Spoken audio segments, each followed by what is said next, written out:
Friends welcome back.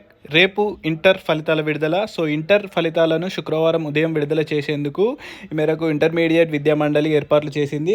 సార్వత్రిక ఎన్నికల నేపథ్యంలో ప్రభుత్వం నిర్ణయం మేరకు ఇంటర్మీడియట్ పరీక్షలను మార్చ్ 1 నుంచి ఏప్రిల్ 20వ తేదీ వరకు నిర్వహించారు కదా. సో దానికి సంబంధించి April first year second year కలిపి 9,99,698 స్టూడెంట్స్ అయితే రాశారు. సో దానికి సంబంధించిన పేపర్స్ అయితే కరెక్షన్ ఏప్రిల్ 4th వరకు అయితే కంప్లీట్ అయిపోయింది.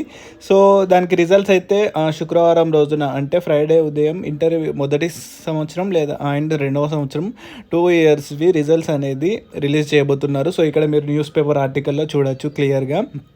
ఫలితాల విడుదలకు అనుమతి ఇవ్వండి, ఈసీని కోరిన ఇంటర్ విద్యా మండలి. అంటే ఎలక్షన్ కమిషన్ని ఇంటర్మీడియట్ బోర్డు అనేది ఫలితాల విడుదలకి పర్మిషన్ ఇవ్వమని అయితే కోరింది. సో అది పర్మిషన్ వెంటనే ఇవ్వగానే మనకైతే ఫ్రైడే రోజు మార్నింగ్ రిజల్ట్స్ అనేది రిలీజ్ చేస్తామని ఇక్కడ పేర్కొన్నారు లెటర్లో. సో ఇది అప్డేట్ అయితే. మరిన్ని అప్డేట్స్ కోసం ఛానల్ని తప్పకుండా సబ్స్క్రైబ్ చేసుకోండి. మనకి వాట్సాప్ ఛానల్ లింక్ అయితే ఉంది కింద.